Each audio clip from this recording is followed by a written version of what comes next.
The views expressed on Skeptically Speaking are not necessarily the views of this station, its affiliates, sponsors, or advertisers. Bring it on! The skeptics await your letter. Your call, tweet, homing, pigeon, whatever. Desiree Shell gonna raise a little hell, metaphorically that is. 'Cause we're skeptically speaking. Hello and welcome to Skeptically Speaking. I'm your host, Desiree Shell.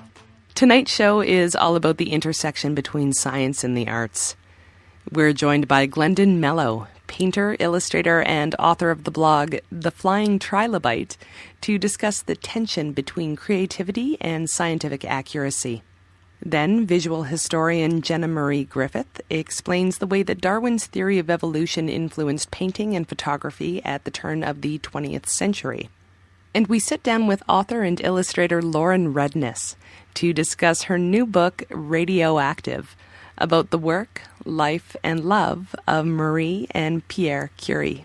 Thanks for listening, and enjoy the show. I'm here with Glendon Mellow, Toronto artist and illustrator. His work has appeared in magazines like Earth and Secular Nation, and in books such as Geology and Art and The Open Laboratory. He's the author of the blog The Flying Trilobite.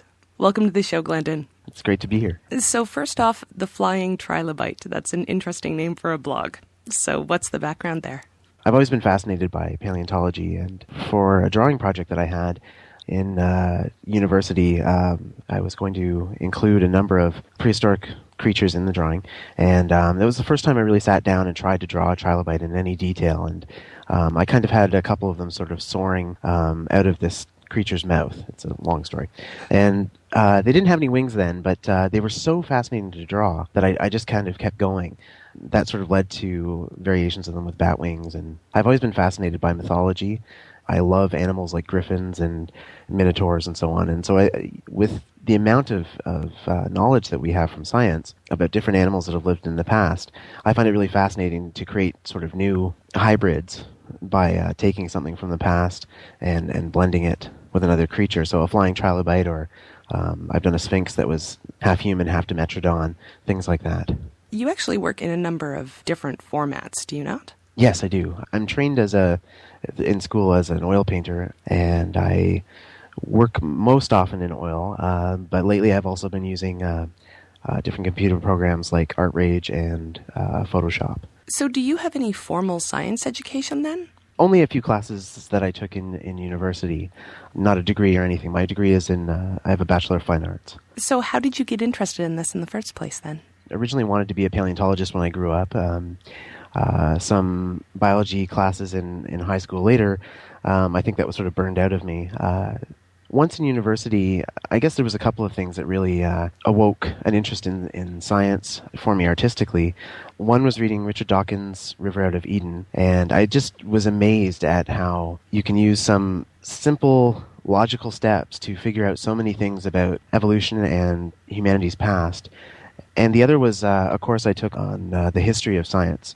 It was a year-long course, and we started right from things like agriculture and early writing, and went right up to quantum physics. And it was such an amazing experience to see how this knowledge is sort of wrested from the world.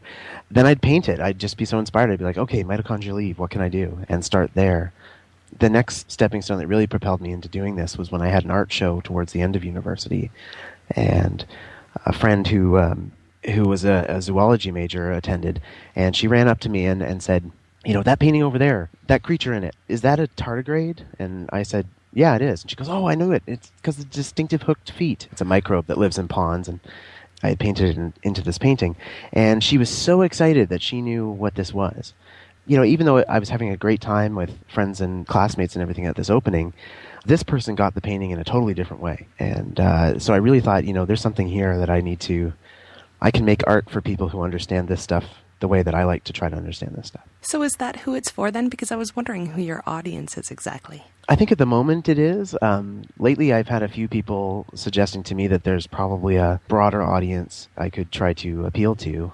But yeah, I think most of the time the artwork is for people who are at least curious about different things in science. I think also I don't yet feel guilty about using it, but a sort of a little trick you can do to get the casual passerby interested in a painting is include a human being in an unusual setting.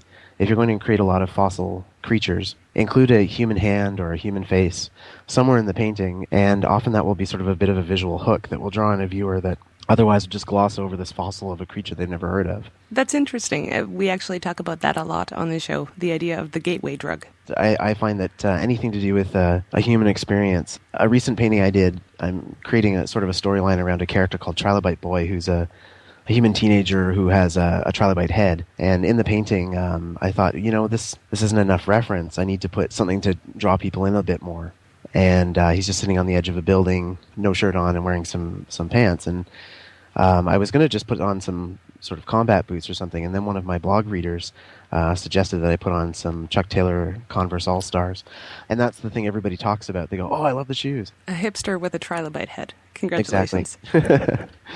So why exactly do you find these kind of biological concepts so inspiring then? I think there's two things. There's the tactile part of me that really enjoys the detail of some of the creatures. To sit there and actually try to accurately draw something like a trilobite or a microbe of some kind is really enjoyable to do. And then the other is simply that I'm fascinated by science, and I think more people should be fascinated by science.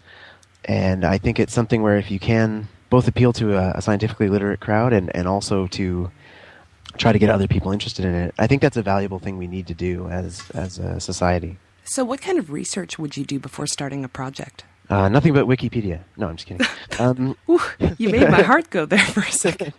No, what I'll typically do is I've got quite a lot of books, as I'm reminded of every time I move.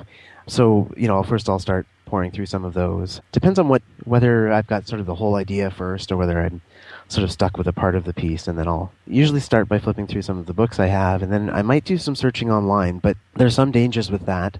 Everybody who would use something as an art reference on Google image search will likely stop at the first couple of pages. So Right. You're going to be looking at the same reference as everyone else is. So it depends on what the piece is, and I'll certainly go into my sort of library of things. Through the blog the last few years, I've managed to meet, and at Science Online, I've managed to meet quite a number of scientists. So there's sometimes when I can ask somebody, a friend or a colleague through there, for a reference or point me in the right direction. You're quite firmly in the biological. Are you planning on tackling any other scientific disciplines at all? I was exchanging some emails with John Lomberg, and he's the artist who, among many other things, has worked on the gold record that is on the Voyager. He was the guy who did the graphic image on there. He'd really like to see me do something in astronomy, I think. But my problem is whenever I do something in astronomy, something sort of biological ends up creeping in there anyway. How so? Martian fossil. Nice. So the original reason why I wanted you to come on the show is you recently wrote a guest blog post for Scientific American, and it was called Scientific Accuracy in Art. So what got you thinking about that topic? It's partly my own guilty pleasure of not worrying about it. I mean, I'm a guy who sits down and will look at a reference of a trilobite, and then I'll plaster some bat wings on it. At the beginning of the article, I mentioned that if you went to Google's blog search and typed in trilobite, my blog was the first thing that came up. And so if some student somewhere was doing research or something, they're going to get this skewed picture. So that's you part cannot of it. be responsible for other people's sloppy research, sir. Yes, exactly. So, but I think it's also a lot of the people that I speak with on Art Evolved, and a lot of them are scientific illustrators, which is a very different thing than what I do. And accuracy is at the utmost importance to the field, and what I do is different from that. And I have to, sort of acknowledge the fact that they're doing serious work and I'm kind of playing around. So does it depend on the audience then, or just sort of the context of what you're actually trying to produce? A bit of both, I think. If someone hired me to do a scientific illustration, if the intended audience was people reading a publication of a new species or something like that, absolutely, I can't just decide, I'm just going to mess around with this one and, have it holding a latte. But it is context specific. Well, in the post, you do draw a clear distinction between science art and science illustration. Could you make that clear for us? Scientific illustration, first of all, everybody's seen, or most people have seen, in their doctor's office, there'll be a poster on the wall, and it will show a very neat, usually airbrushed-looking picture, let's say, of the lungs and heart. And, of course, if you we're doing surgery and cut open a real human body, it's going to look a lot messier than that image on the wall. And that's what a scientific illustrator does, is they say, okay, we've got to sit down and accurately show where all these things are so that the surgeon cutting in will not hit the wrong thing or go in the wrong direction. But they also have to remove a lot of information that you would see in reality to highlight the areas that are important for a discussion of the vascular system as opposed to, say, the nervous system. And so a scientific illustrator has a huge responsibility to pick and choose the parts to highlight and also to be as accurate to reality as possible. Science art is something different that we're seeing a lot of in the last 5 to 10 years. And science art seems to be, there's a more and more fine artists and some book illustrators that are either inspired by scientific techniques or they're inspired by scientific subjects. And when they do that, they're not necessarily concerned with the incredible amount of accuracy that a scientific illustrator is. But they're playing with those images, and you end up with some really, really evocative artwork that is maybe can be appreciated by somebody who doesn't know the scientific background, but once you do know it and understand it, I think it's enhanced by knowing that. You seem to have a certain level of guilt about not necessarily portraying these items or objects or fossils accurately. So what do scientists think about your work then? Are they concerned about that as well? It's a funny thing with blogs and art. Most of the feedback you tend to get will be positive, which is great. Sometimes constructive criticism, which is incredible. People don't tend to go out of their way on a blog to openly criticize too often. Most scientists seem to enjoy it, I think. I do some of my oil paintings on slate, and that's been something that's been quite popular with people. I think some scientists seem to enjoy somebody who at least makes an attempt to be scientifically accurate before they start. Right. And so sometimes, some of the commissions I've gotten for private paintings, they know that they have something really specific in mind, and hopefully through my blog, I've shown that they can trust that I'm going to at least attempt to get it right. Another distinction that you draw in the post is between science art as a way of knowing and as a way of exploring. Can you explain what you mean by that? Many things these days are called a different way of knowing from science. We often hear that about religion or maybe New Age spiritual beliefs. It's a different way of knowing. And you get it with art as well. There's a lot of New Age touchy-feely kind of beliefs surrounding art, things that are not necessarily quantified. The NSF Informal Education Division is going to be having an art science workshop called Art as a Way of Knowing. That was really what I was thinking about there. And a way of knowing is kind of putting it too far. I think that often art, especially science art, is more of a way of exploring ideas, looking at relationships you wouldn't normally see. You're creating new metaphors that don't have any bearing on reality necessarily. But in doing so, some people have said to me about Flying Trilobites that they've gotten something different out of it than what I originally intended to put in. A gentleman, Roger Harris, once said to me that he thought they were just a brilliant thing because it was a real satire of creationists. If God had existed in his omnipotence and could have created anything, why wouldn't he have created flying trilobites? And he thought it was a nice send-up of some of their beliefs, and had been explaining it to other people that way. And I was like, "Oh, cool, let me write that down." Yes, that. Yeah. Are there things that art can tell us that science can't? I think they're a different way of telling it. I think maybe the information may come around to the same thing sometimes. I mean, often it's simply a metaphor over reality, and that's the way I always think of it, is you've painted over top. You've created a layer of something that might be quite beautiful that'll still take you to the same place. It's very easy to say, Romeo and Juliet fell in love, and then there was a variety of problems, and they ended up killing themselves.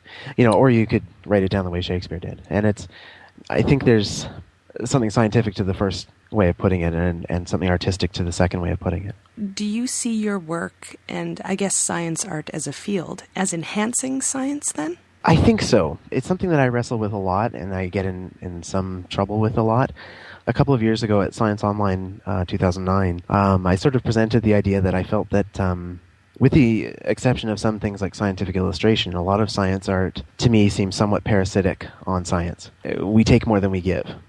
Oh, wow, you just discovered that cool thing? Let me paint this an accurate representation of it the way I feel about it. No. It can end up inspiring perhaps the next generation of scientists. They see a painting or visual images, sculpture, and so on. I think that we do take more than we give in that there's not too many instances of art leading into a new area of scientific research. And I've asked people the last couple of years if they can give me any examples where they know that's happened, and I've only ever gotten a couple. Maybe there's more out there and I'm missing a big swath of them, but so far, can I share one with you? Yeah, absolutely. Andy Fark, a paleontologist, he actually was checking Triceratops, the dinosaur, with the 3 horns and has the big neck frill.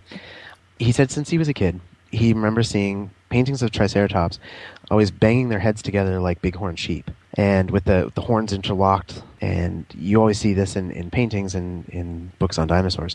And he said, but he didn't really know, could they even do that? Could they even interlock their horns that way? And nobody's ever checked. And so he decided to do so, and he created an accurate, or a couple of accurate, scaled-down representations from some real fossil skulls. And he tried playing with them to see if they could interlock and bang their heads together that way. And it turned out that they could. But he didn't stop there, and he moved on and went back to the fossils, and he checked the sites where the impact points were, the tips of the horns and their skulls. And it turned out the bone actually had greater density in the impact sites. So it wasn't just that they could do it, it's that they very likely were doing it. He went back and did the research based on what he saw in those paintings. And there's not a lot of examples of that. So do you see a parallel between the creative thinking of the science artist and the extrapolation that's necessary when a scientist is, let's say, hypothesizing about some unknown scientific question? Absolutely, absolutely. As one of the commenters on the Scientific American article mentioned, it's very much in the vein of also, like in science fiction, the thought experiment. I think that's a huge creative thing that human beings can do, that we can actually sit down and think of something that's never existed or that nobody else has necessarily made that connection about, and explore it and go, is this have any bearing on reality? And sometimes they end up somewhere completely different than where they started, but that's also equally fascinating. But we can actually do that and take these huge leaps where we take 2 different things that are not associated with each other and suddenly start to see a connection. Sometimes there is no connection. You can talk about the Alberta-Texas border. It doesn't exist, so there's but it sounds nice. So maybe instead of seeing the science and art relationship as parasitic, maybe we could see it as symbiotic? I think so. I have changed my thinking on that the last couple of years. A lot more people in the scientific community seem to be inspired by artwork and find it really fascinating than perhaps I thought of before. I think when I was thinking of that, I was still partly coming off of my university experience, and a lot of people in the arts really don't trust science very much, I found. It has changed, though, over the last 10 years, and it's becoming more and more something that people are just inherently including in their work. I look forward to seeing more of that. Maybe we can have another show. Great. Thanks very much for being here, Glendon. Thank you, Desiree. And you can see Glendon's art at the Flying Trilobite at glendonmellow.blogspot.com. And there's a link at this episode's show notes at skepticallyspeaking.com. And we'll be right back with Jenna Marie Griffith, critical thinker and art historian, after this.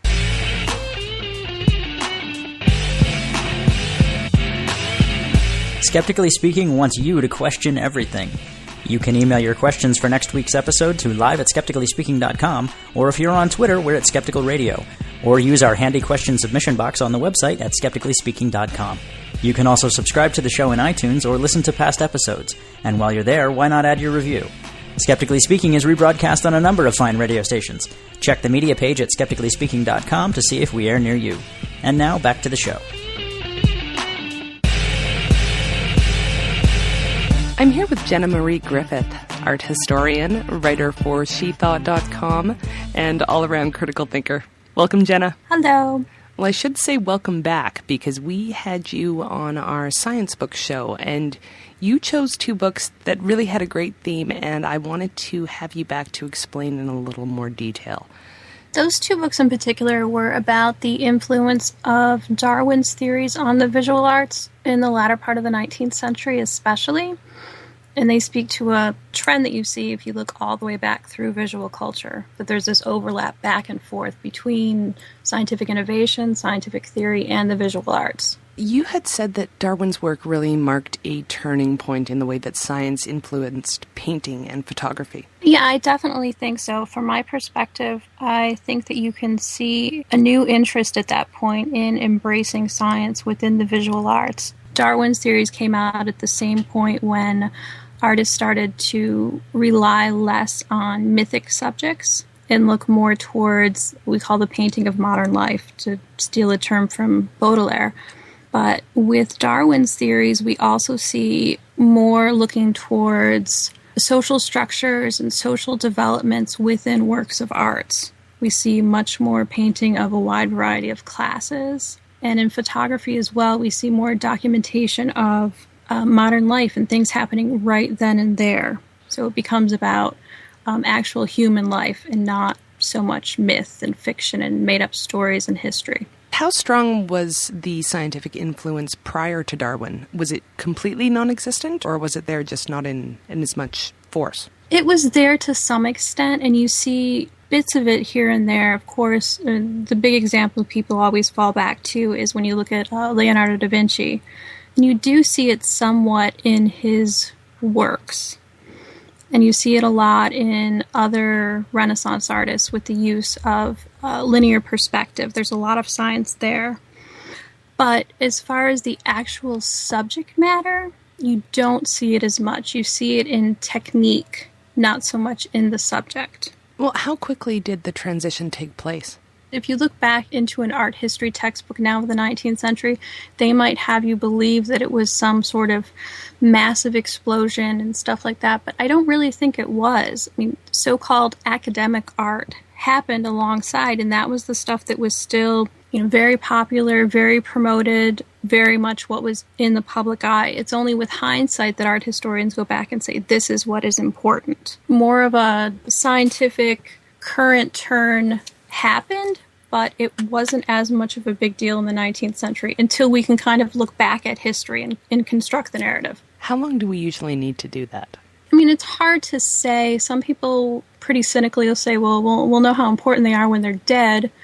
One of the reasons why I don't pay much attention to contemporary art, because there's just so much kind of noise within there.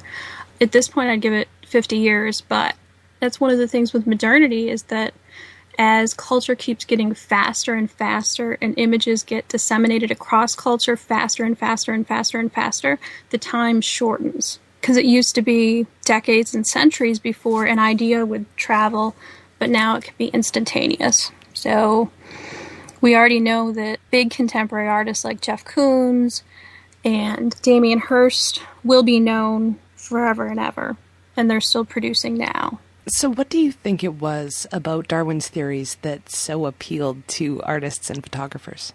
With Darwinian theory, I think that it's the idea of what, a lot of people don't want to discuss, which is the idea of social Darwinism. Because it kind of spoke to the severe class stratifications that existed in the 19th century. When I say that, it's basically 19th century Europe, somewhat in North America, but mostly Europe. And there was such a huge class structure that happened at that time, and you see within the artwork, you see this class structure, and people would kind of look to Darwin and see what he said about survival of the fittest, and he said about the descent of man and different types evolving, and you see that within the works. Awful things like eugenics and that, which isn't what Darwin intended, but it does happen in culture at that time. Well, there are definitely the two major themes that come out of social Darwinism, which are race and sexual selection. Those two really run through the works that you were discussing on the air last time. Right, especially if you look at things like Impressionism, those are kind of what you see. You see class structures, and especially you see issues of sexuality and issues of gender relations within those works. It pairs along with things that Darwin said, especially in The Descent of Man, about sexual selection. And at time, there becomes this huge obsession in, especially the latter part of the 19th century, with depictions of prostitution. And it's kind of a focus on what sexual selection is in society. And the prostitute is given all sorts of power that she may or may not have actually had. That wasn't necessarily new, though, because women were depicted as sexual predators before Darwin. There were mythological versions. There were, but because it became something within society, it takes on a different sort of agency when it's depicted as a real person, so-called, and not something of myth. When it's a woman that could be walking by the street in front of you that day, and then you see her in a print by Degas or a painting by Renoir. It just takes on an urgency.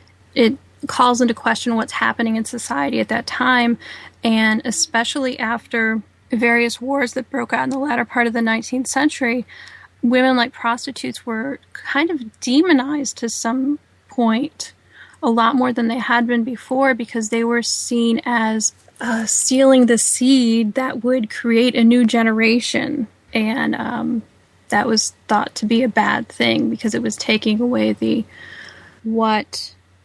good mothers of Europe needed. Well, now, how about the fact that wealth and class divisions were replaced by racial divisions? Tell me the link with Darwin's work there. For years and years and years, it had been issues of royalty or the aristocracy against the peasant class and some ideas the working class. With industrialization, we sort of get the rise of the middle class, the rise of the bourgeois, and new divisions had to be made because you get the nouveau riche. As exploration took place, you also get things like Orientalism happening. People that are seen as other are placed in a different strata. And in works, too, you often pair together persons from Africa or the Middle East or even the Far East in works with so-called white women that are depicted as part of a harem or as a prostitute. And by doing that, by showing the darker person with the European woman, somehow that brings her sexuality to a higher point almost. She's no longer the pure, proper woman. She's automatically not as high a class. So give me an example of some of the works that we could think of to illustrate this point. You can look at some of the later works of Ang, which is spelled Ingres, where he has Turkish bathhouses, with all sorts of women laying about in there. You can look at some of the works of Jerome, which would be Gerome, where he also does the same sort of thing. He does slave markets and harems and things like that. That when you have these different cultures interacting together, it brings the sexuality to the forepoint. There's a taboo associated with it because these are different cultures, and they assumed that different cultures would have different sexual relations, and there's a taboo involved there, much like interracial taboos still exist to some extent. So what was the perspective of the public at that time to these pieces? They pretty much played into the sort of taboos that were there. I mean, these were othered cultures that were thought of as novelties and strange and mysterious, and they weren't the proper culture that we had. They were, some sort of lower form of man. And you get things like the famous case of the Hottentot Venus. That was an African woman that was taken out of her village in Africa and put on display. She was made a zoo creature, basically. So do you think that Darwin's work provided sort of a scientific cover story for prejudice that already existed then? I absolutely think so. If you read magazines and journal articles from this time period, you get people directly quoting from Darwin, talking about different forms of man, and they conflate species evolution with the surface changes of race. They assume that different so-called races of Homo sapiens are actually different species, which we now know that that's not true. But at that point, they would look to Darwin and say, oh, I see, these are lower forms. So you do get this sort of, like you said, scientific cover story. They create a foundation for their racism.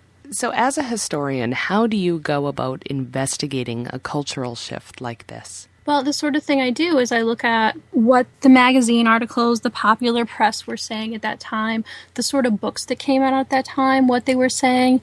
As far as art is concerned, I go to the salon reviews of that time and what they were saying and how they were characterizing things. It takes a lot to shock me, but I've been shocked at the sort of language that's used in those at times, talking about the way women are depicted. Do historians think that this absorption of Darwinian ideas into art was intentional, or was it more of just a subconscious reflection of the way that evolution was permeating the culture as a whole? I think it depends on the historian you talk to. I think it's a reflection of what was happening in culture, because that's what art tends to do. I mean, there's a fine line between, but I think that culture tends to run just the tiniest smidge above what the art world is doing. And art is going to reflect what's happening around it. Do you look for evidence of an artist's intent then? Yeah, at times. I mean, you can go into artist journals and artist notes. You can look at, like I said, salon reviews, exhibition reviews. You can look at who they associated with. And a lot of times the actual class that the artist is coming out of has a big reflection on it too. And the artist's own history will have a reflection on it. We go back in history and uncover things about artists that sort of change the way we look at their works. If we find out that they were gay, if we find out something awful happened to them, it's a fine line because you don't want to put too much psychology into it, but sometimes there are important things there. Do you have any examples of evolution-inspired art from that period that aren't horrible? Well, I think that there are some prints and paintings that deal with different forms of animals. You know, Darwin's journeys that he would go on. You get the natural history sort of looks into things. A lot of where I would say not so much an evolutionary inspiration, but a scientific, technological inspiration on art would be with what happens with Impressionism especially, because they're trying to capture a moment as it fleets past, and it kind of speaks to the increasing speed associated with modernity, that art, as it was before, can no longer keep up with what's happening in society. That's why you get those impressionistic snapshots. You know, Monet would go and paint the same church over and over and over and over and over and over and over again at different times of the day because different things happen at different times of the day. There's no longer a stability. And the technology sort of creates that, and art responds to it, and they go back and forth with art trying to reflect what technology is doing to society. How has the way evolution is depicted in art changed over time then? When you see things like that now, I would point to performance works and photography that are sort of like social documentary works. You don't see it as much in painting or print works or even sculpture so much. It's primarily in works that are just purely documentary. So we're still sticking with the social Darwinism then? It is to some extent, because I think that's what you see reflected in culture the most. Are there other examples of new scientific theories affecting art in this way? Some people would argue in Einstein's theories of general and special relativity have an influence. The idea of being able to catch up with yourself in time is something you can see reflected in the works of the futurists. That sort of, I'm not a physicist, so this part always confuses me. But I did take a seminar that was all about the influence of time. And I think that you can make the case of the Impressionists trying to keep up with modernity, getting faster and faster and faster and faster. And you get to the abstract expressionists, which are just all about speed and movement in their works. Think of Jackson Pollock's spattering paint. Right. And then after that, suddenly it stops. And you get things like minimalism, which are works that have pretty much no movement at all. They're just about contemplation. Suddenly it can't handle it anymore. Art has to stop. You know, I think that's interesting because we always hear things like math is hard. I think art is hard. The thing with art is that, and I've had this argument with other people that define themselves as skeptics or critical thinkers, is that they're looking for the perfect right answer, and it doesn't exist. When you're dealing with things like visual arts and literature, there is no right answer. There are answers that are in a horrible grammatical structure we can say are more better, but there is no right answer.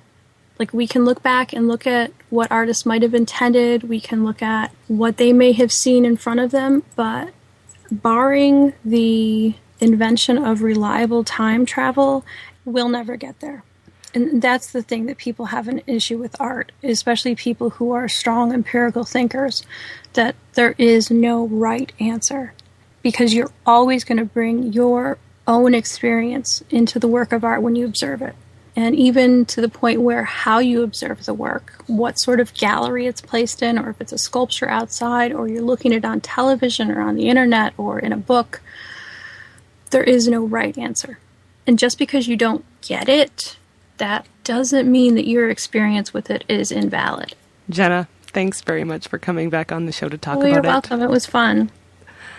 And we'll be right back with Lauren Redniss, author of Radioactive, A Tale of Love and Fallout, after this.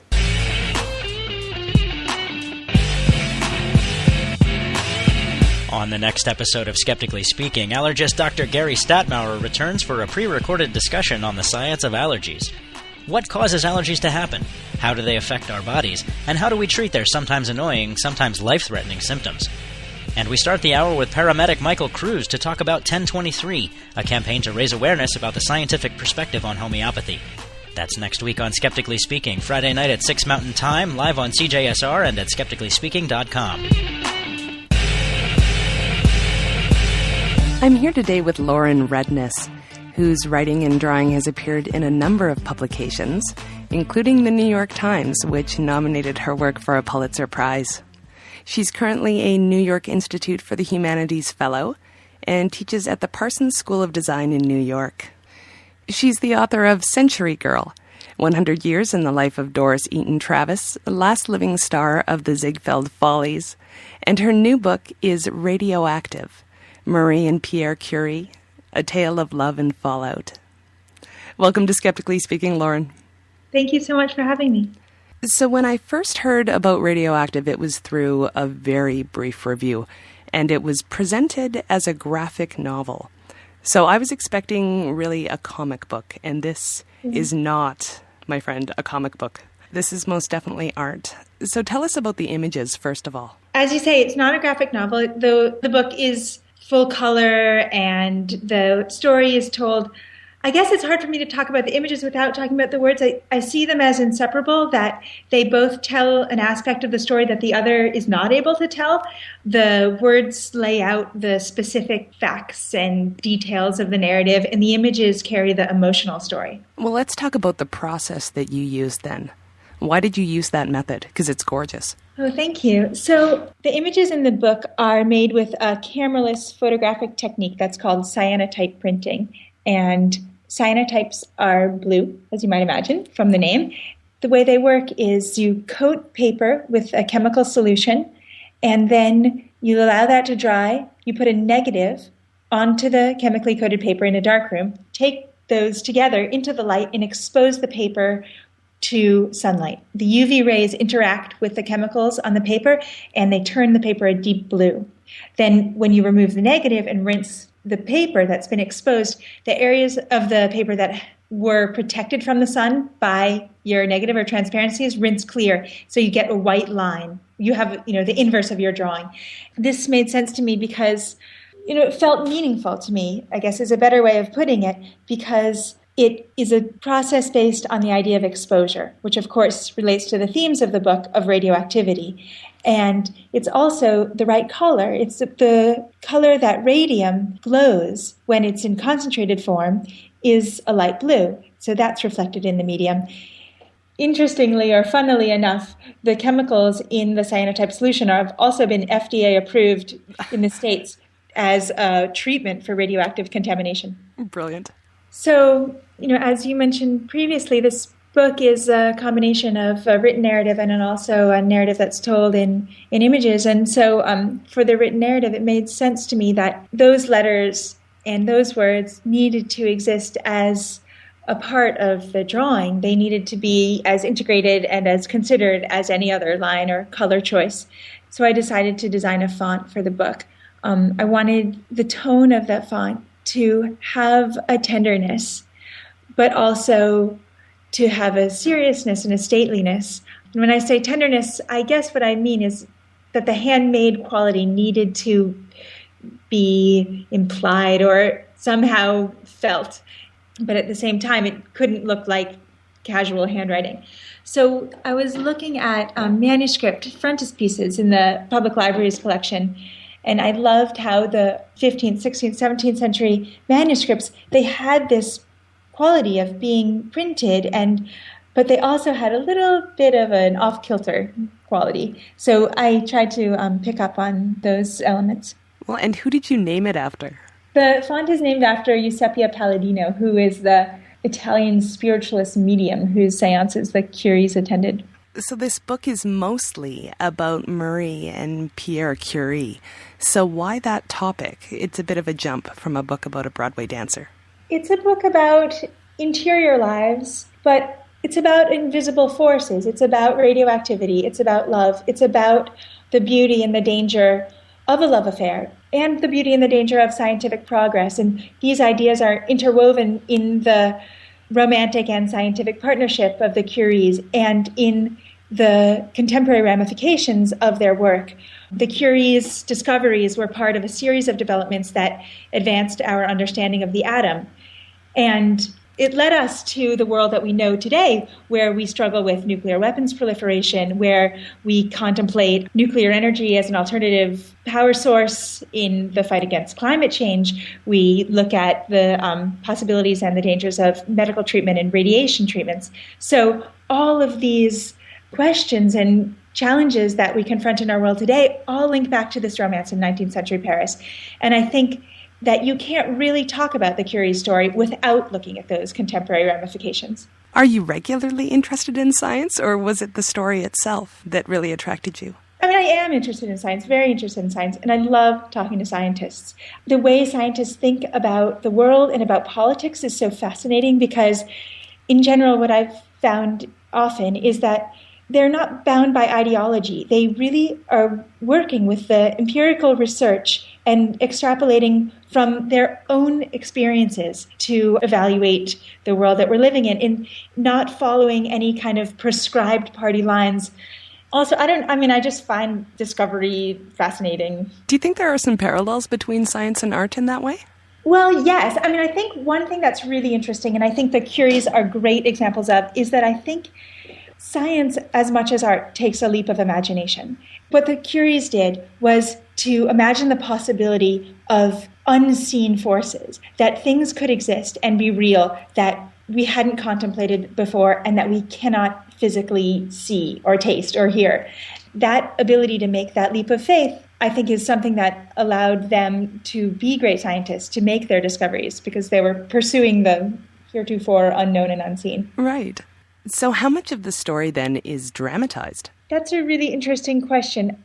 The writing is not embellished. I tried to keep the text very spare, but the pictures hopefully convey a drama and an emotional drama that gives another aspect to the work. Well, you use quotes throughout the book as well.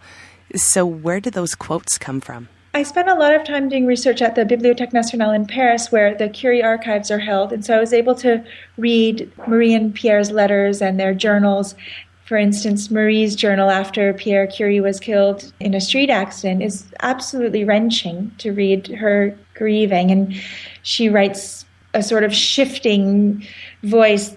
You know, she's writing to Pierre. She's also just talking about Pierre. So sometimes she's saying, you know, my beloved Pierre. Sometimes she's saying you, directly addressing him. And so I quote liberally from those writings. It's interesting because she seems like quite the writer, actually. She is.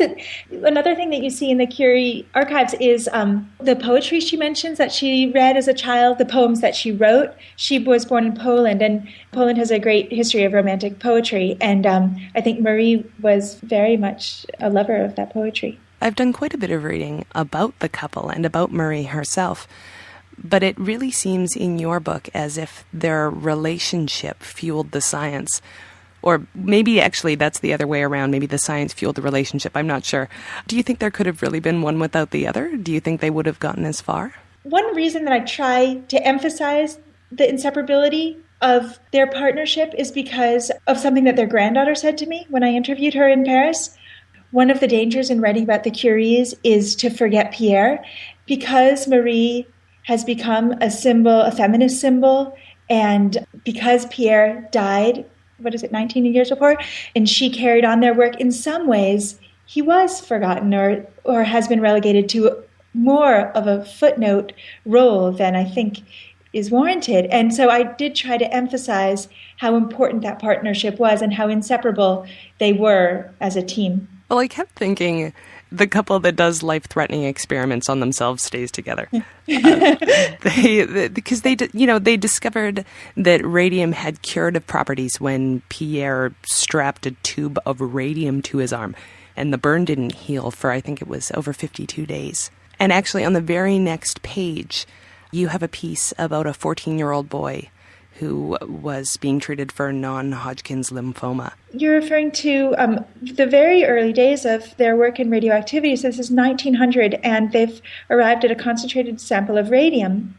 And as you say, Pierre takes a sample, and he places it on his arm, which causes this. Their daughter wrote in her biography of Marie, she said, to his joy, a lesion appeared. And it just demonstrates the degrees to which they would go for their work.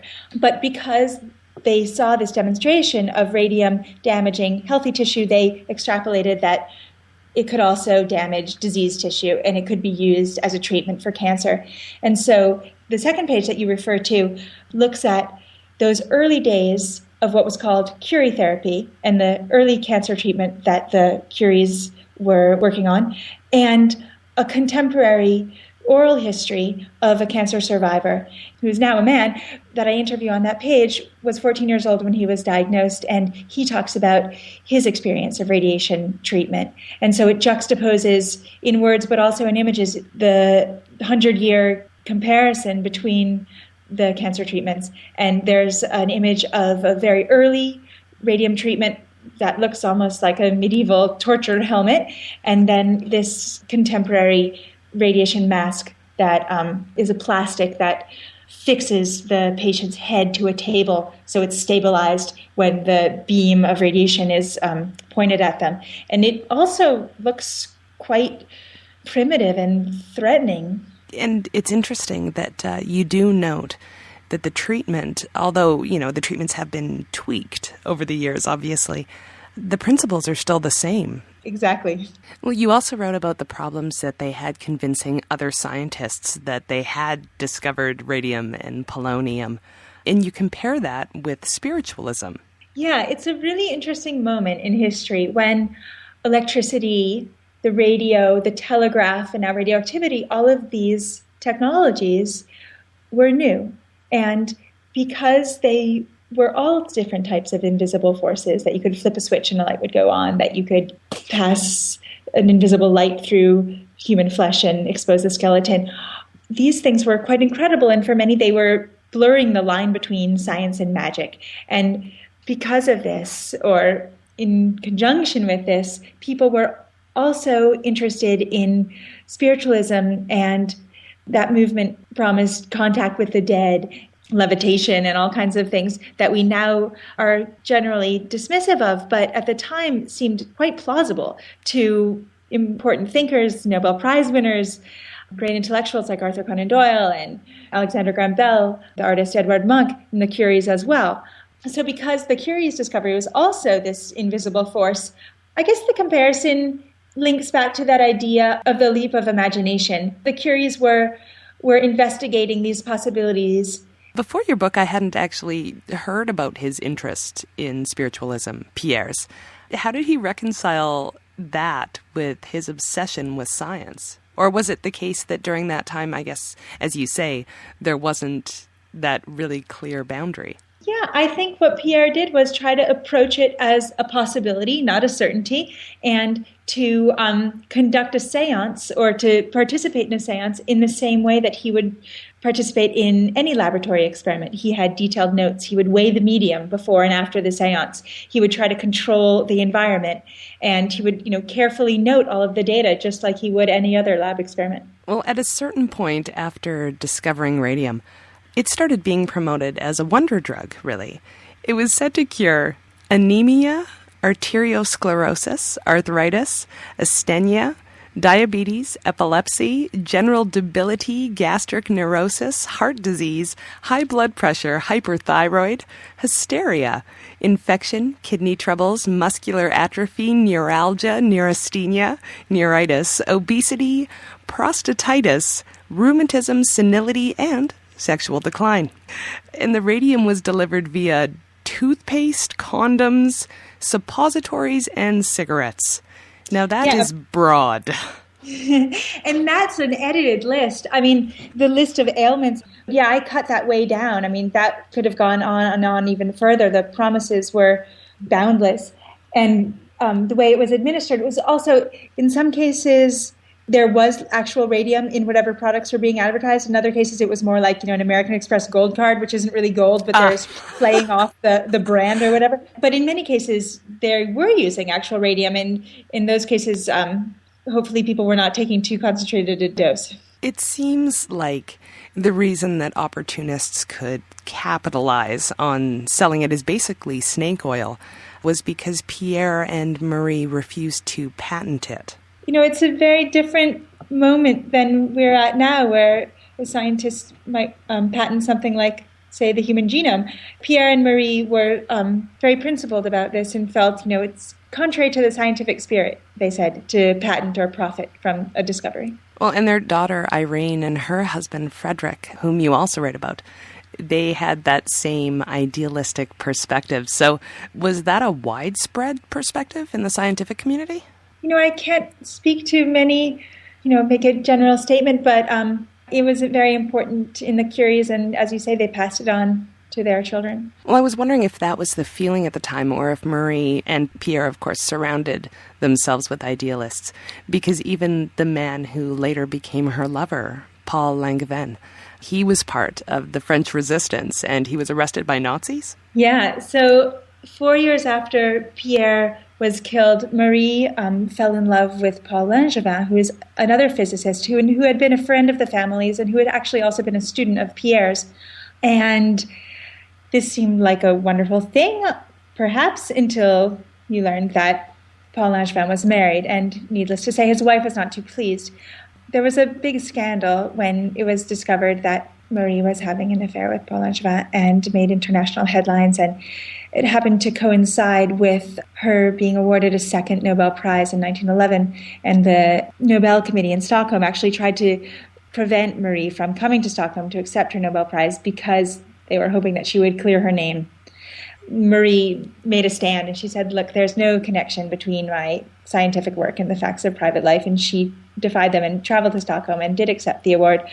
But as you say, in later years, Paul Langevin was a hero, really, in the French resistance during World War II.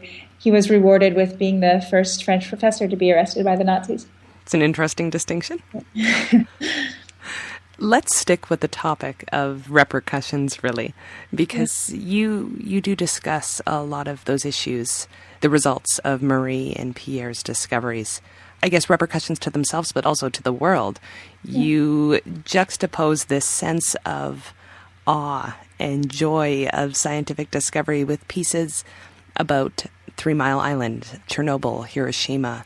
Specifically, actually, the piece about the women in the watch factory. Can you tell us about that? As you mentioned earlier, when radium first became available for use in commercial products, it was used as the glow-in-the-dark paint on the numbers of watch faces. And so there was a company in Orange, New Jersey that hired young women, usually between the ages of 18 and 25, to paint these numbers with the glow-in-the-dark paint. It was called undark paint.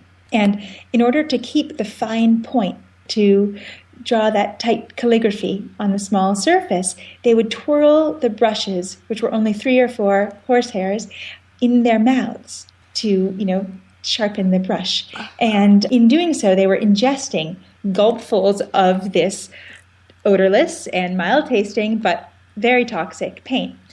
After a while, girl upon girl was complaining of symptoms, terrible pain in their jaw. What radium does, it's called a bone seeker. It replaces the calcium in your bones, and so your bones begin to deteriorate. And some girls would wake up in the middle of the night and look in the mirror and be glowing in the dark from the waist up. So this ended up being the first class action lawsuit. In hindsight, this is an issue. So why did you decide to write it this way? Because there's the story itself, but then you've inserted pieces from FBI files about a theoretical physicist working on the Manhattan Project, and pieces about a biological scientist who's studying the effects of Chernobyl on the bird population there. So why did you present it in that way? To me, these things are all linked, and it's very logical. I guess I was struck by the number of different issues, questions, fields that the Curie's work relates to, and I just wanted to pull them together. The different examples that you refer to allowed me an opportunity to bring different voices into the book, the voices of those different scientists and the details of these different moments in time and in place, to be able to travel to Japan, to Ukraine and Chernobyl, to Nevada and the test site where during the Cold War the U.S. detonated some 1,000 nuclear bombs on our own soil, to 3 Mile Island and the site of the partial meltdown there in 1979. And to be able to link these different stories back to the Curie's story, but also to allow those voices to speak for themselves. Tell us about the Hiroshima story. So I traveled to Hiroshima and I interviewed a number of atomic bomb survivors. And the story that I relate in the book is of one woman who was 13 years old in 1945, and she just describes what she experienced that day, what happened to her family, where she was, what she saw. As you might be able to imagine, I was quite humbled and baffled by the idea of visually representing the atomic bombing of Hiroshima. And when I was talking to her, she pulled out 2 cutouts made of construction paper that she had made to talk about what she had seen that day. And one is the silhouette of a man, just very, very simple figure, all black. And she held it in both her hands and put it toward me, and she just said, "This is what my father looked like." And what more wrenching thing or more vivid communication of that experience? I couldn't imagine anything more affecting. And the other illustration that she showed me was a simple rectangle of black that was cut out to reveal a flap in the black paper that pulled back, and underneath was an orange piece of construction paper, a deep, deep, nearly red. And she said, "This is what his skin was like. It peeled back to reveal the muscle underneath." So I just reproduced those 2 pieces of paper in my book. There's nothing more that I could add. I have no words for how effective that is as a presentation. So you've really given us a web of sorts about how all these stories come back to these 2 people, Pierre and Marie Curie, right down to another love story. Marie's granddaughter eventually married Michel Langevin, the grandson of Marie's former lover. Do you have any idea how that occurred? Is this a small science community? Well, I think the families were friends. After Marie's death, Irene Curie and Frederic Curie, it's the daughter and son-in-law of Marie and Pierre, and then their daughter is Hélène, who married, as you say, Michel Langevin. So Irene and Frederic had kept in touch with Paul Langevin. In fact, when during World War II, Frederic helped obtain a disguise and an escape for Paul when he was arrested by the Nazis. And so I think the families had remained close, but they were both scientists. And so I think they had overlapping family history, of course, but they also, were both scientists, and so they had interests that overlapped as well. Well, my 16-year-old son has already stolen this book off my kitchen table. And he's actually not usually overly interested in science. So that in itself means something. Thank you. Thank you. Thanks very much for being on the show, Lauren. Thank you so much for having me. And you can find Lauren at laurenredniss.com. And there's a link to it at skepticallyspeaking.com on this episode's show notes. While you're there, click the links to Facebook, to Twitter, and to iTunes, where you can listen to archived episodes or subscribe to the show. Thanks for listening, and we'll see you next week on Skeptically Speaking. Bring it on, the skeptics await your letter. Your call, tweet, homing, pigeon, whatever.